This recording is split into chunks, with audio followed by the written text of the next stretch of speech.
Good evening, everyone, and welcome to the Slay to Success Talk Show. My name is Rochelle, Slay Queen Hemingway, CEO and founder of Slay to Success.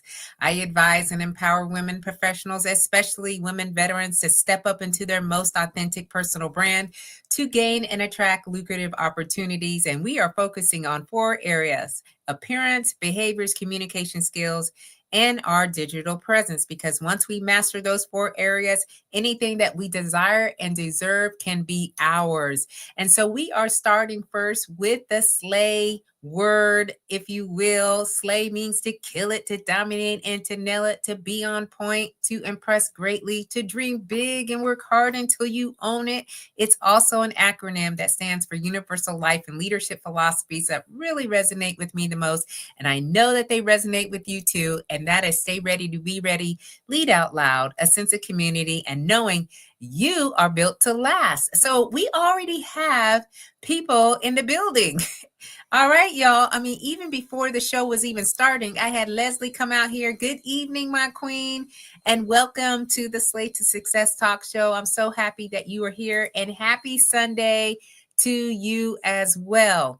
It is a great day, y'all, to be here, especially on a Sunday evening in the month of April, and the sun is shining. So I hopefully know that you are all doing well. And thank you so much for being here right at the very beginning of the show. And listen, y'all, you know what I do. I search high and I search low for some great men and women who are using the slay philosophies to make a significant impact, and not just a significant impact, I would say incredible positive impact in this world.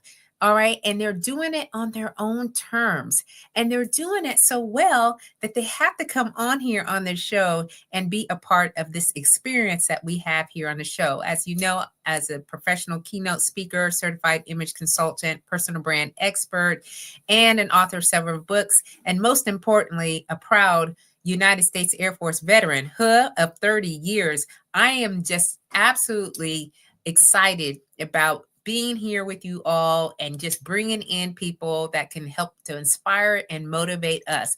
And so as you are coming in, all right, just like Leslie has done, go ahead and put your name and where you're streaming in from. Tell us who you are, and let us know, hey, we're going to have someone here who is an expert, okay, in finances.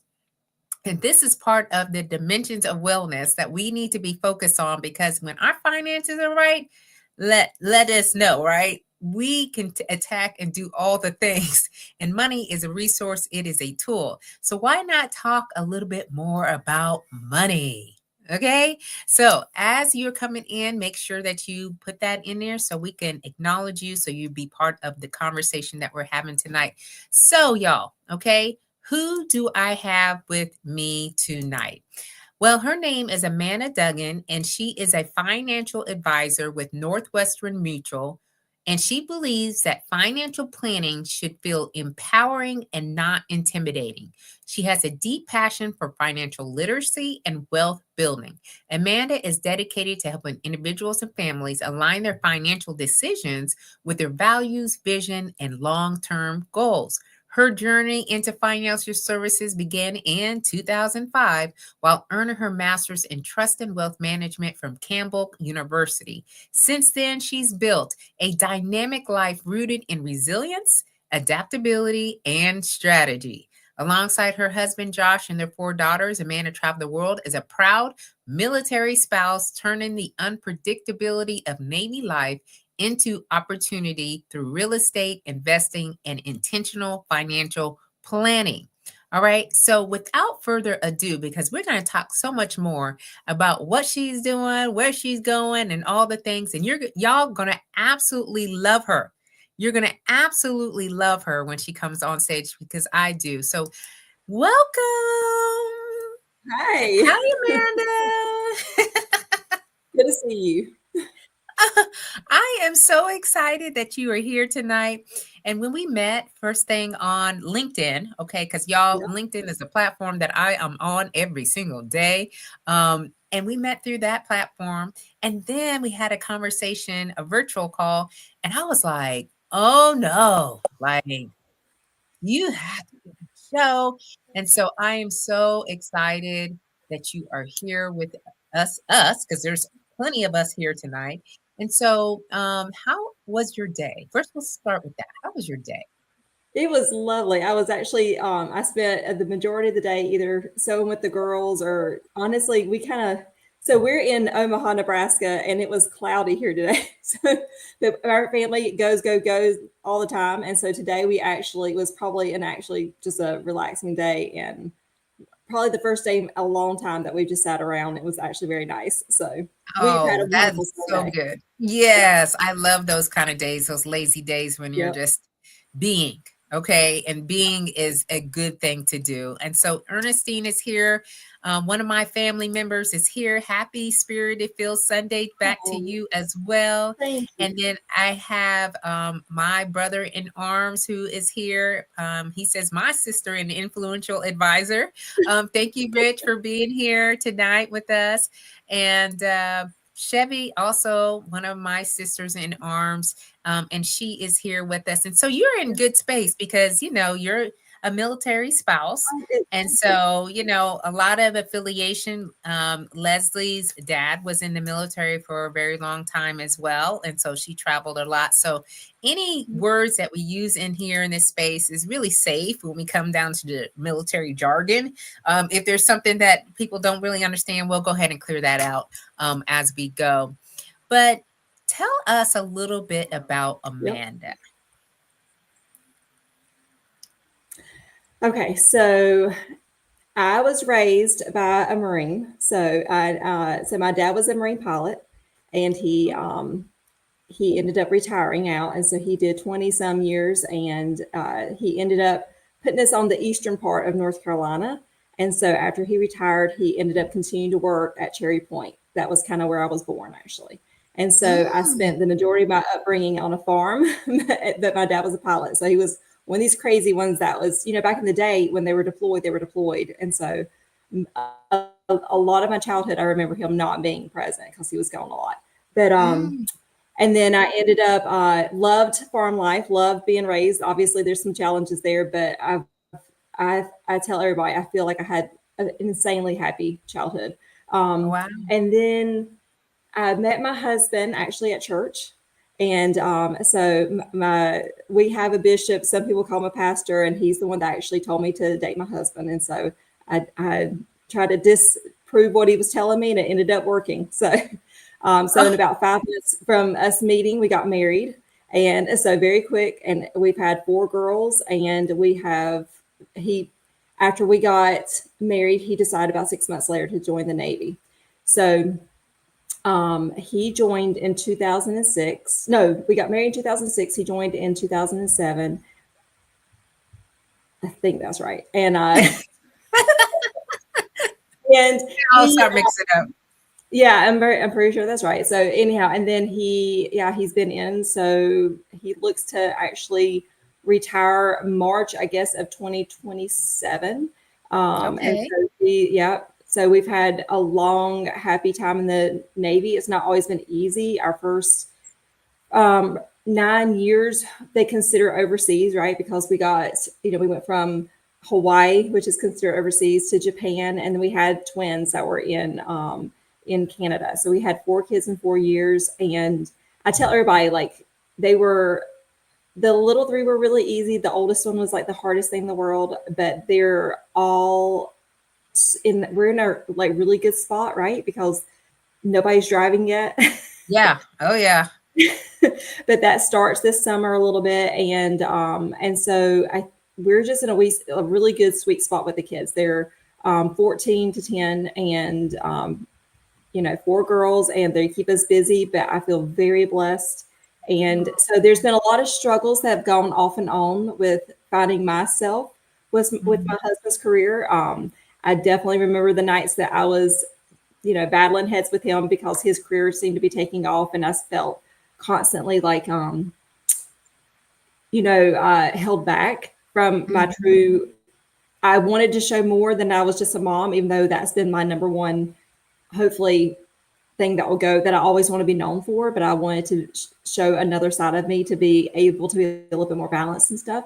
So I Mm. struggled with that for years, and I finally ended up when we were stationed in Connecticut. I finally decided to start figuring out the finance world again. That's where I had started from before I met my husband, and so I dove back into that. Um, so hopefully that's not too all over the place, but yeah, we did some real No. estate stuff and so forth in between, and it's kind of led me to back to, like I said, to financial planning.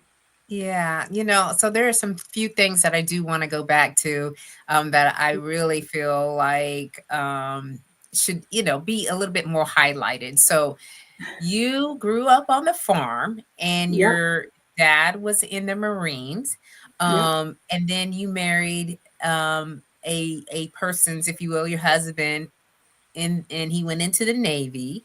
So, yes, we're talking about like the generational impacts, if you will, when you are raised in an environment where it's structured and conformity, because my dad served in the Air Force for 23 years.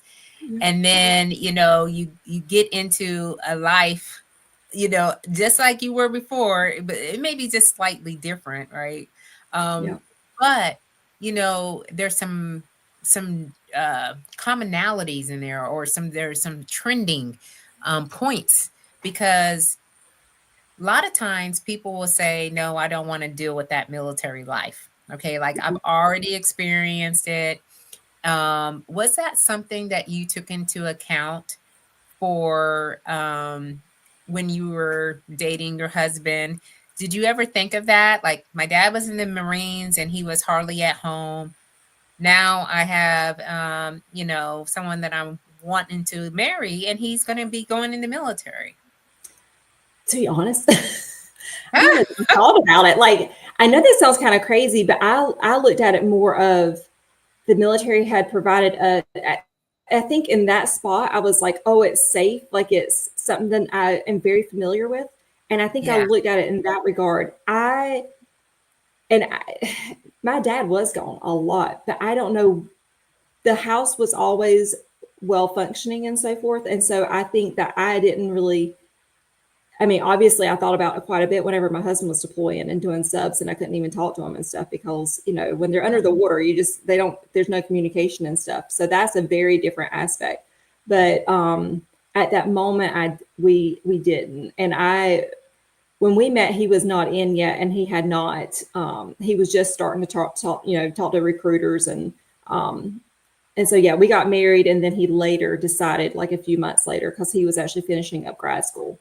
And so, when it became a decision, I I have always been of the mind I will support him whatever, and we Mm. always went into it. And this is something I'm proud to tell people that we always went and joined the military, and we had an agreement. If it was between us and our marriage or the military, it was going to be we were choosing ourselves. We're like, it doesn't matter Mm. what your market is, we're going to cut it off if it ever gets in the way. And if it ever becomes where we're like a divorce could come up kind of thing. Yeah. And and so far, and I'm not saying there's not other reasons why somebody would, but for us, we just didn't want the military and the job to take effect of our marriage. And Yeah. it's worked out. So and we've always, and even with financial planning and stuff like that, I'm like, if it ever comes to a point where we're not able to make it work, we're going to choose ourselves, like, or each other. So we Yeah. try to keep that in mind. And it's served us very well, even through the deployments and stuff like that. And so, yeah. Yeah. Yeah. Thank you for sharing that, because, sometimes there is that connection of, familiarity with your family. And then you're like, oh, okay, let me just marry another military member, because, I'm kind of used to that. But you explained it on how Yeah. it kind of worked out for you. And what I really did appreciate is what Leslie put in a comment for. And so it was, she says, I love that. It's so real. Thank you for being transparent. I can relate as a mom. She lost her place as well and took a bit to find herself. And she knows that other women can relate, Good. you know? So, Yep. you know, when when someone is taking off, like you said, your husband's career was going, it was flourishing, Yep. and you kind of saw yourself, in a moment where you're like, well, and I'm not trying to put words in your mouth, but what about me? No, good. You know what I Right. mean? Like, what is it for me? I want to be able to say that, I'm a part of something, or I'm accomplishing something, Yeah. doing something meaningful in the life. So, you know, in that moment, what kind of propelled you back into, let's get into what I was in before in the financial space? So, like I said, so Josh's career started evolving, and I knew that like years down the road he would be trying to get out of the military. And I was raised knowing that my grandma it's always been cemented in my head that a female needs to be independent. And we need to be able to Mm. take care of the family, not because I want anything to happen, but because we don't ever know that something might happen. And Yeah. so I spent a few years trying to figure out exactly what I wanted to do. I had, when we got back stateside from being overseas or from Canada, we Mhm. consider overseas, but I opened up a little side business. The girls were all really little still. Like the oldest one was just in third grade, and then little, and then down. But we actually started like remodeling houses and doing that. And then I also had like a sewing job on the side. So I was constantly always trying to find something to keep myself busy and to at least to not go crazy, to at least try to learn something new.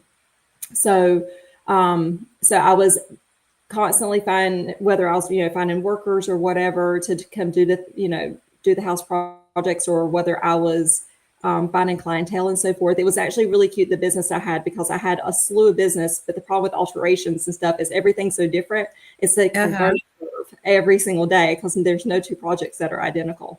So Right. I did that. It was going great. But then I finally, when we moved down to Tampa, I decided to not continue sewing just because we took on an even bigger house project.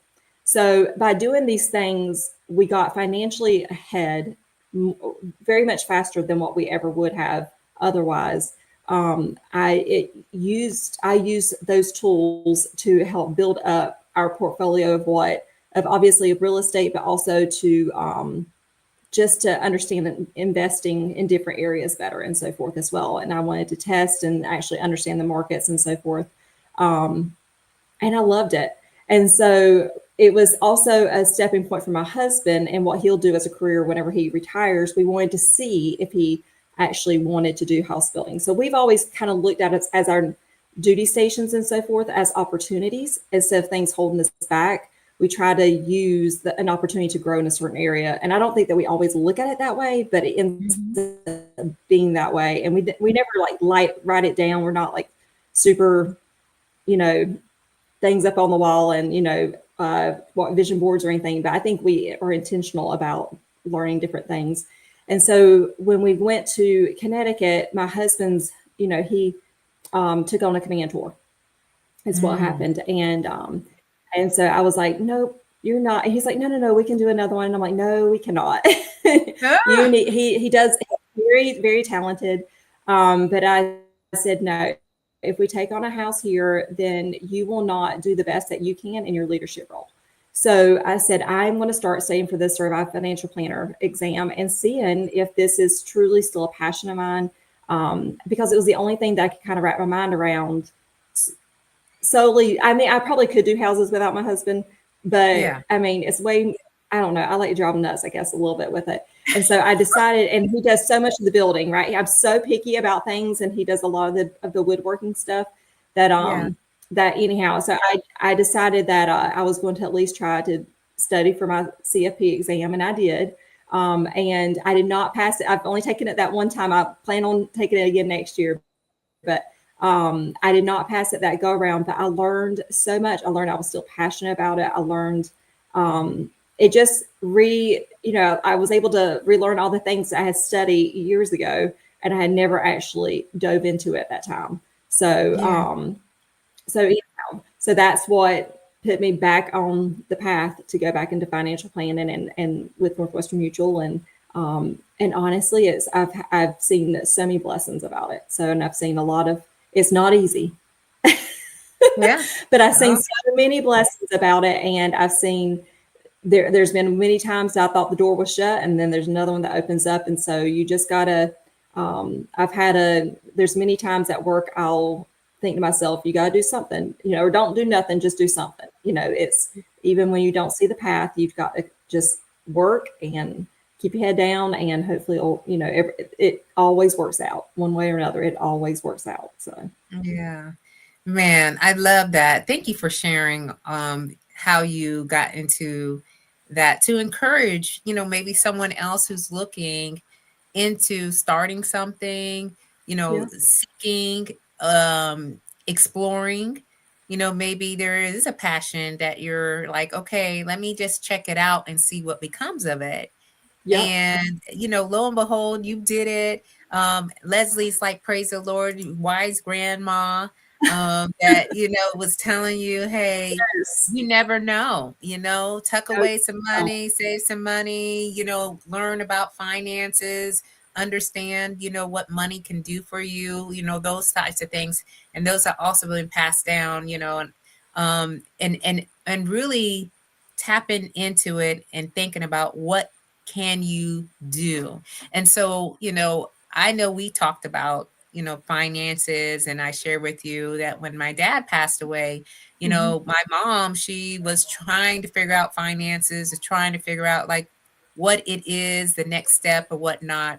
So I do want to, kind of talk that Yeah, through a little bit of insight. And I think that is important for our listeners. And hey, y'all, if you got some questions that you generalized questions, we're not getting deep down into the no, weeds of your situation, but you got a generalized question for Amanda, please put it into the chat.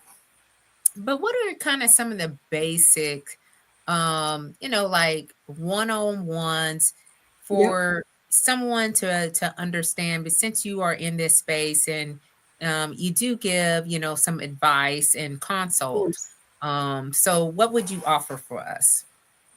Well, one of the things that I see working with people, like I have about at least usually around 25 meetings a week is what they would like for us to keep. Now, that sounds nuts. And some weeks I'm Mhm. able to keep that many, some weeks I don't. But never assume, and anytime I open up and talk to a person for the first time, I never assume they have it all together, first of Mm. all. And you never assume, you would be amazed at the people, whenever I reach out to people, I'm amazed at the people that upon talking to them at any level, I can always connect with, or I try to at least connect with, with anybody. But so there are a lot of people that have, for instance, I'll ask a friend, I'll be like, well, hey, how do you, I love to introduce myself. Who do you know in your community? Is there anybody else that I should introduce myself to? And maybe, maybe there'll be something down the road that we can do together. Doesn't mean that there always is. And I have many people that say, well, this person is amazing, but they don't need anybody. They don't need help, kind of thing. And it's very common. I reach out to somebody and they actually do need help on something. And so for Mm. one thing, I've had my mind opened a lot by the amount of help that I am able to hopefully assist people with. But the thing that most is common is the fact that, I don't know if you have, most people don't actually think about the fact that no one's actually taught finances at all in school. So there's this whole big shift of the fact that there's no more pensions around unless you're a government employee, right? Well, Mhm. the amount of people that I talk to that have not been able to slow down, and they've just not met the right person to help them with their finances. And then some people I introduce myself to, and they're in their 40s and they've not had the opportunity to start yet, or they are still confused about what to do. And most people don't know who to turn to. Like I said, they're not taught these things in school. And so I am not a fear monger at all. Do not take it that way. But when I see some of the changes that in the government that they talk about, with changing things a little bit with Social Security and so forth in the future, and the fact that there's not a lot of pensions put in place anymore, for me I'm even more need to make sure that I put myself out there and help, you know, people all over the place. Everybody, it doesn't matter what people have done in the past. It just matters what we do today and moving forward. And that's one That's of the things that is the most important to me is it does not matter what happened in the past. Like, what can we create today going forward and help somebody so that they can have a lot more peace of mind? Because I do not care what dollar amount someone comes in with. If someone has a willing heart, I can show them the way. And I just love working with a variety of different people and different backgrounds. I just love meeting and networking. So Yeah.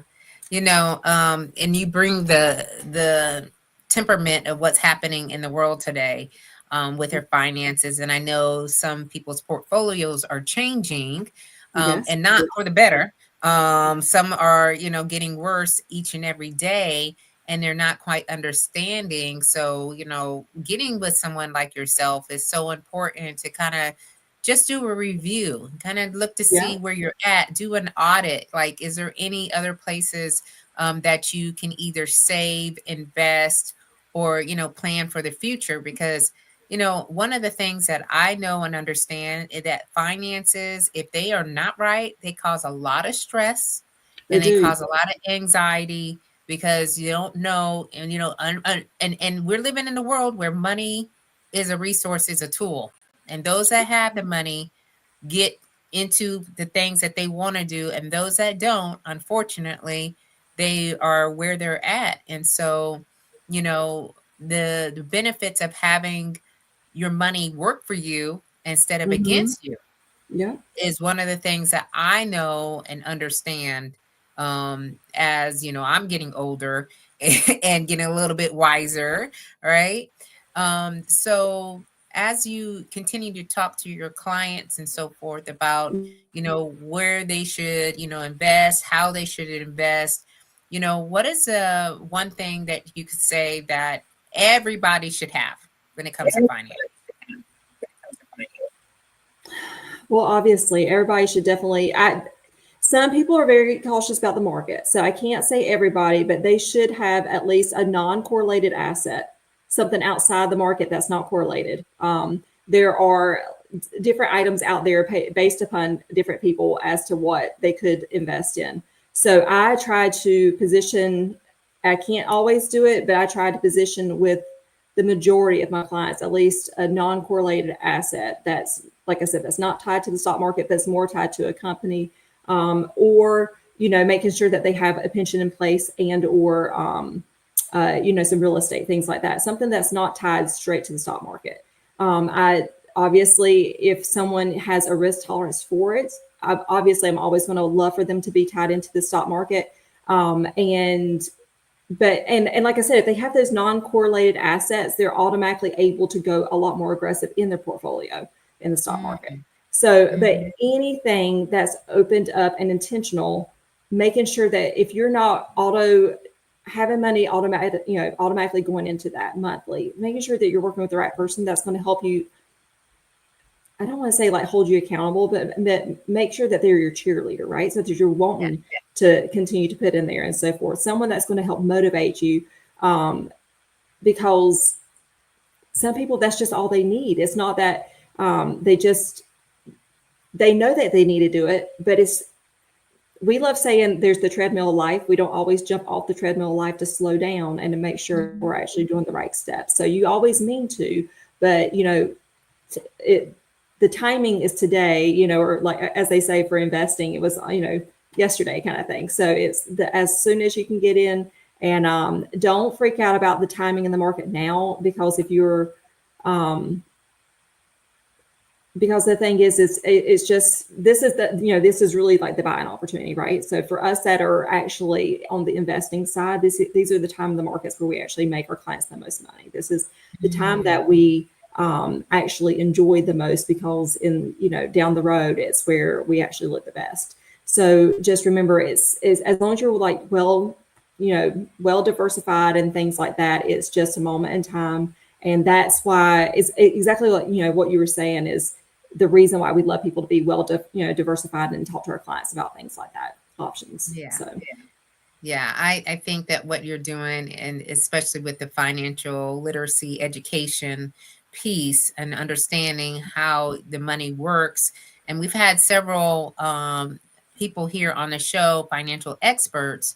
And so, I always ask the question because everyone does it a little bit different. That's why it's so important for people to really find the person that yeah. will help you, that you are comfortable with, and that you trust, you like, so that way you can make some informed decisions about your money. Yeah, Okay. exactly. The other thing that I wanted us to talk to tonight is about your girls. Now, I know we're doing a little shift here. I love talking about my girls. So I know, right? they might even join us here in a second. I'm like, Hey, listen, I'm all for it. Like, if they want a little bit of showtime, hey, like, let's get them on the I'm show. telling you, they will not shut up. But, we were talking about raising girls in this world Yes. that we are living in right now and the challenges that come with that. And, I'm one of three girls in our family. And, when you got a lot of girls Mhm. in the house, sometimes that could be a lot, to do with. But, talking about women empowerment, and I think finances really settles nicely into, having the empowerment and the mindset about what you can do from an independent standpoint. Not always having to depend Yes. on someone else to, check the boxes, check the accounts and all those other things. But, when we were talking about like the women that you are raising, because they're going to be they're young women now into women. Yeah. So, what are some of the, I would say, best practices? Okay. So some things that are going extremely well that you and your husband have put into place um, to raise girls.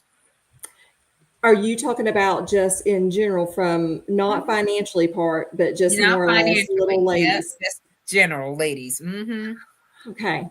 So I tell everybody I love all my girls, but my oldest one has, and hopefully the rest of them don't hear this. My oldest one has probably taught me more than the rest of them have because she has always been different in a wonderful way. In a wonderful Okay. way. But Okay. when I had her and when she was little, people would come up to me and they're like, that is not normal. That is just, I mean, she was on fire from the moment that she was born. Okay. So, Daredevil, the biggest daredevil, and I mean, like 30 foot up a tree and not even budging because she's not scared to death. I mean, just like no normal like sense, like no common sense, right? So Mhm. that's been hard to, and I use the word lightly, but manage, right? Like so they're all different. They're all Yeah. different, but I'll go on her first and then I'll shift a little bit. But I have learned as she has gotten older that when people try to manage her, that it's completely the opposite. It's she's the one that taught me whenever she was little that if something was not working and if my form of discipline or whatever was not working, I better change it up or just quit because it was just she was not going to have it. So the more with her that I've leaned back and let her, for whatever reason, it's working out, I guess, because she only makes, now she's not perfect. She's like the one that I have to get onto constantly. Mhm. But at the big scale of things, she is the one who, is it okay if I talk about a little bit about religious stuff? Oh yeah, absolutely. Okay. She's the one that like she'll go and read her scriptures on her own. I didn't force that on her. I never even told her she needed to. I mean, like it's not thrown down her throat. She's the one that's like, I want to go on a mission one day for our church. And so I find that with her, just giving like the buffer and allowing her to be, as long as she's not making an absolutely horrible decision, Right. that's obviously when we need talk. But the more relaxed I can be with her, the better she just auto corrects and so forth. And she's been lovely to see come together at this. I don't know if it's going to come back and bite me in the butt, but at this moment, Yeah. things have gotten remarkably well in the past 2 years. And so I tell people like sometimes, these little ladies who have a lot of big personality, I love that I'm just there for the ride at this moment. Now I have to, like I said, I do have to correct and so forth. For the most part, she makes the best choices. And if somebody's hurting at school or something like that, she is the person that will go and she's more of a leader, I guess is what I'm getting at. She Oh will, yeah. um, go talk to the principal and stuff like that if something is going on to a friend of hers and she's worried about her. So because that happened at school and the little girl was doing things to harm herself. And so, she's someone that she's maybe not my comforter, but she is someone who is a leader. Yeah. The second one, she is, she has had a harder time here. She's the sweetest kid in the world. And so she needs different things because she has always had a very special, I would say, gift in that if someone is hurting or going through something, I've had many teachers tell me, Ayla knows that I'm going through something because she came up and gave me a big hug and she didn't know why. She just knew she needed to give me a hug. Yeah. And so, and then the twins, I don't know there's any rule in them because there's two of them were out. They're just easy. They came out easy, Rochelle. I don't know why we were blessed with two that were that easy, but they came out and they don't stop talking. They're like two little old women and have been since they were born. They're identical twins.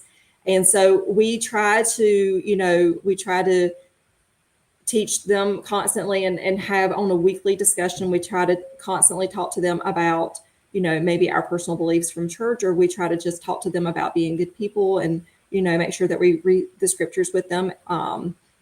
We're not perfect. We're not perfect at all, but we don't want those things to seem like, hell and fire necessarily. We want them to be happy. We want them to realize those things make them happy and make us happy as a family. So, but I think honestly that's part of the reason why when things come up at school, because they hear lots of cussing and they do know that there's, sexual things and so forth going on with other people, they actually veer away. They're actually, they're like, no, we're not ready for boyfriends yet. We just like want to be kids. And so I think they are a little bit immature for their age, a little bit maybe, but I'm very happy that they are because it means I get to enjoy them a little bit longer, and I think that they're right where they need to be. So, so just trying to make independent little ladies and, and trying to just, manage them. It's been a challenge, with work and stuff, but I will say that with this duty station, it's worked out very well that my husband's actually been able to gear in a lot more, and he's actually enjoyed it because he's never actually done that as a role much at all. It was always me solo. And so with him able to gear in, and actually I do the mornings, he does the afternoons. Sometimes if I'm having a late night, he's got to do the evenings and all the moving around from sports and stuff. But I think it's helped him out a lot to draw a lot closer to them, and to just by me allowing him to do a lot of things that I used to, I always felt like I had to have, somewhat control over, right? But allowing him to do those things, he's really, able to form quite a bit of a bond with them as well too. He's always has, but more so, I would say now. So yeah. Well, thank you for sharing that, because I know, like, anytime that we have young minds, young people, if you will, that we are shaping and molding in these times, it can be difficult, and just because of the society and what society brings. But to have 4 young girls is even more challenging, I think. But so what do you do for your wellness, and how do you take care of Amanda? okay, so I wish I was very consistent. That is something that I feel like every week I want to be more consistent on. And I say every single Monday or every single Sunday night, I'm going to better. And I do really good for like one day. But I do consistently get up at 5 or 5:30. About at least 5 days a week. I do that. A little bit earlier, but I unfortunately am someone who their brain wanders at night, and maybe it's an attention thing. I'm not sure, or be in my 40s now, but it is something that is hard for me to wind down. It kind of always has been. So, but I make sure that I'm getting at least enough sleep and trying to go to bed between, 10 and 10:30. Make sure that I get up in the morning, because honestly, if I don't work out, the career that I've chosen, it takes, I tell people I have to be, my head has got to be in the game. Mm-hmm. It has to be in the game. Like I am constantly on, I'm constantly in new meetings and so forth with people. And so that is a moment for me in the morning that, and it's so funny because sometimes at work, they'll be like, well, do this before you come into work. And I'm like, no, like it ain't happening. That is Yeah. my time. It's very precious. And then after, after I worked out kind of thing and get my runner's high or whatever you want to call it, I feel, like I can take on the world. Then I'm Mm-hmm. able to see the girls. And like I said, I have the girls in the morning. And I'm like, that's why I want to wake up a little bit earlier, is to have a little bit more time with them. But I still make sure that we're having like really good discussions in the morning. Even if some mornings are brief, it's my time to get them to school and my Mm-hmm. time to like goof off with them. They love to chat with me then, and late at night, that's another time that they love to chat with me. Is when we're always in a rush, right? But I think that those things set me up for the morning. Yeah. Um, that's when they're that's when we're driving to school. They're able to tell me of things that they did not get to tell me the night before or whatever, for whatever reason, or things that just came to their mind and things that are worrying them. And I think there's just something really special about those drop offs. I mean, my husband's seen it too.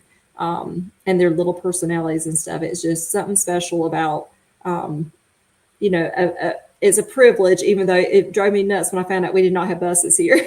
but Oh, it yeah. but it really is a big privilege, and I'm grateful that I'm able to take them in the morning and that I'm able to do that with my schedule. And so so that's so as far as doing things for myself, it's mainly working out in the morning, and then sometimes that evening I'll go for a walk. But I am trying to read a little bit more. I'm actually a poor reader, Mm-hmm. but my husband has been very, very kind with allowing me at least, one or two nights a week or whatever. If I want to go off with girlfriends for a little bit, he doesn't mind. And he's always very intentional about making sure that, I'm having some time for myself, because I mean, we high five a lot, right? Yeah. But I'm still constantly, I'll have like a sewing project going on or something like that. I need a balance, and that's what I found as a woman, especially doing finance and stuff. I need a balance. So I don't know what the future hold. I have lots of wonderful little ideas that I want to do along with my business, right? But I want to do them on the side to keep myself balanced, like whether it will be eventually I'll get certified in Pilates or something like that. But it's, I think, finding new ways to constantly, even though I don't read a lot, but finding new ways just to learn to keep my balance, because I could not just go to work all the time and never take me time. I just would not enjoy it, if that makes sense. Yeah. So, It makes total sense to me. The way that you have explained, and even in the moments where you're with your girls, and the reframing that you did, it wasn't I have to go and take the kids, I get to. I And get that's a to. moment where you get to talk to them, you get to connect with them, you really find out what is happening in their lives, and you could Yeah. provide a safe space for them to share. And I think that, that is such a beautiful thing, that, a lot of us as parents, we are looking for. And even Leslie says, she said, yes, it is. We did that with our girls up until ninth grade, Yeah. you Yeah. know? The bus So, comes in ninth grade. So yeah, they did. we get a bus in ninth grade. But see, and I'm like, can I do all that drive? Like, I don't know. Like, I don't know that I can do that car line in ninth grade. You know how high school is. Oh So, my goodness, it is crazy. It is crazy, crazy. yeah, So if it's anything like this high school that our son is going to, there are like so many kids there. You don't even want to go and drive around the right. school because you won't get out of the parking lot in time to do anything. So, you know, and I do like the fact that you take the morning. I think, for me as well, the morning time is my time, because it won't get done in the afternoon. Like the It's afternoon not. No, is yeah. is such a busy time for a lot of us as parents, because we're catching up. They've got their activities, they got to get to their places, and then we are so tired by the end of the day anyway that we just want to just relax and just chill out. And then when you were talking about, investing in reading and, trying to find more times to do that, I think a lot of us are in the same boat as that. I'll like pick up a book and I'm asleep in a matter of like 10 minutes. I'm like, I Yeah. don't even know what I'm reading for. I just read just a little bit of information, but I think too many times we put a lot of pressure on ourselves. But I absolutely love the creativity that you described too. Like, I want to do more sewing, or I want to do you're knitting, right? And Yeah. quilting and Yeah. all those kind of handy things that connect your movement, Yeah. my mom's a knitter and she crochets and she sews still to this day. That's And, awesome. she is very much, her mind is sharp, and even her motor skills, because she is constantly moving her hands. And she's saying that, she wants to do that for the rest of her life because it gives her the joy, Yeah. peace, and she's able to create things that people buy. So she's just, That's awesome. yeah. So, I think that, more and more people are looking for activities that are fitting into their life that will give them that relief. I think we Exactly. all need the relief, the release of having something that we enjoy and Yeah. integrating it into our life. And you're talking about balance. I try to talk a little bit about harmony because, sometimes Mhm. our business will take more, it will take more for us one day in the business, and then another Yeah. day, family is the one thing that we need to focus more on because there's a special event, or, Yeah. or just because, you know what I mean? Yep. So, I think that is so important too. So, yeah, we are almost at the top of the hour. As I always know that these shows usually get to the top of the hour because there's so many great things that you are sharing with us. So, you know, if I have two questions. So, Mhm. if there's something that you want to share with the audience before I give you the last question, please feel free to share whatever that is. I would just say, like, if I guess I should at least talk about. I know a lot of people don't understand what financial planning is and so forth, and so I would, anybody who feels that they're on the call and they're in this and they're like, do I really need a financial planner? Do I really need an advisor? Maybe just call one up. Ask a friend. Call me up, or just find a way to get in contact. But find someone that you feel that you can open up with and talk to them about your goals and your objectives. Just tell them, say, these are my dreams, what can I do, kind of thing. And or whether that's for your heirs, your kids or whatnot. Maybe you got some that are a little bit older and they're coming out of college, kind of thing. And like I said, just because it's kind of like going and checking in and see a doctor, kind of thing. It's Mhm. the way that we do it, at least I love, because of the fact that we are putting together those things and so forth. And you just need to find someone that you can pour your heart out to, and try to help you realize your goals and objectives, because that's part of the slaying, right? Is making these things dreams, and or your dreams realities. And sometimes we just need to have a professional to help us to figure out what how to make those things work. So, and even just to bounce ideas off of. So yeah, I love what I do. And and the other thing I thought of is that I should share is, you had asked me about things that we do to, for me, my time, kind of thing. Something that we're not, as I want to be a little bit more routine about it, but it's kind of ended up being about once a month. But I get city sad. I'm not used to just a bit, being in a city. And so that's the other part of rounding myself out, is that we've got to head over to Denver, or head somewhere that's got some mountains or something like that. And so we make sure we do that quite. I mean, I would love to say, I mean, not everybody can do that, Yeah. but we try to do it as cheap as we can. We'll just go hit some hiking trails or something like that over it, and drive 8 hours, just to get out. And it's amazing because we'll be in there and in the snow, kind of thing, all together as a family, and we just look at each other, and we're like, this is our favorite thing to do. And it's nobody's on tablets, nobody's on. I mean, you can't even we'll be out in the snow, so we can't get through our phones as easily and stuff like that. It's just the most fun. It just helps reset us and just really bring, like you said, some harmony to the family and make Yeah. us really understand what we're all here on earth for. It's for each other and because we're a family unit. So, Yeah. Again, I've been at in Omaha. It was like my clinical. So as a medical technician, it was one of the places that we were there for. I think it was like 3 months or uh-huh. so. And the weather, Yeah, the place, I was like, oh no, oh no, like I cannot, it's interesting. I So mean, we're very blessed. I'm yes, but yep. yeah.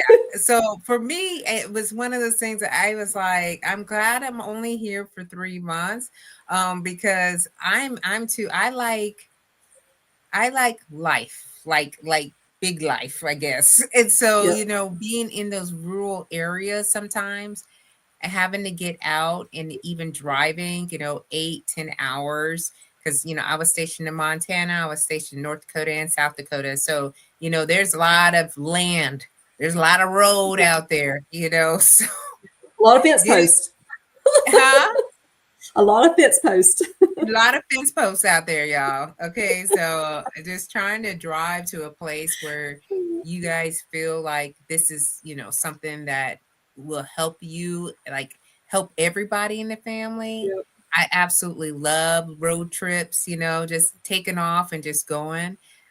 So, maybe someone that's listening in, you know, maybe find themselves doing that with their family, giving them an idea of what to do. I also got this book called Bucket List, Okay. and we're trying to go through the bucket list, y'all. And I'm like, I don't know, what's the next trip, right? So anything that you can get your family out and make memories, because I feel like memories are one of those things that you just cannot get back. I mean, Yeah. you have to create them and make them, because they'll be gone. These kids, as some of us have already raised kids and they out of our houses, we still got kids in the house, and so Yeah. let's make these memories. Yep. And it's Um, really important too with military kids because I mean, they've had us moving under every 2 years. And oh so yeah, I would feel like the kids would get asked at school, hey, what family traditions do you have? And they're like, I don't know, do we have family traditions? And so we've tried to be, especially, I guess it was pretty bonkers when we were doing houses and stuff too, but we've tried to, you know, create memories wherever we go. There's different things at each spot that they remember doing a lot of. And they always, for us at least, revolve around the outdoors. So, yeah. Well, that is so amazing. So, Amanda, thank you so much for being here. I do have one more question for you. yeah. So I ask my guests every time someone comes here this question. So, for me at this point in my life, I am walking in steps to legacy, Yeah. like doing things each and every day, because I want to know at my 80th birthday what my family and friends, like, I want to make sure what I think is important that they're going to say at my birthday party. Yeah. So, what would you want your family and friends to say about you on your 80th birthday?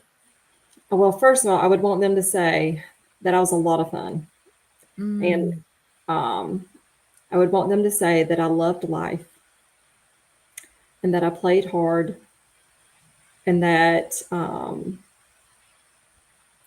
I was sometimes strict, but that I was always forgiving. And I think that is something along those lines. I would just want them to know that on my 80th birthday, hopefully that I mean, I think that we always have regrets of things that we haven't done. And especially as you get yeah, older, you're like, oh, well, now I'm scared to do that or whatever. But for the most part, we only have one life to live. And I would like to at least get to 80 and know that I at least got a lot of things accomplished and I felt accomplished. Not saying that like I made lots of money and things like that, but that Yeah. I felt like an accomplished person. And I hope that my kids would think that I was a classy lady. So I Mm. always thought that my mom dressed very classy, even though she was a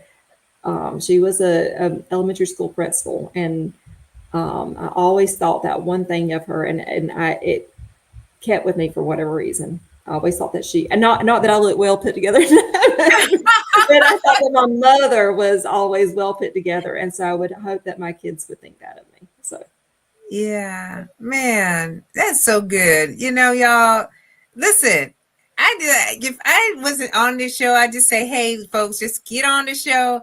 I could just sit back and listen to all my guests. But Amanda, thank you so much for you're being very here with us tonight.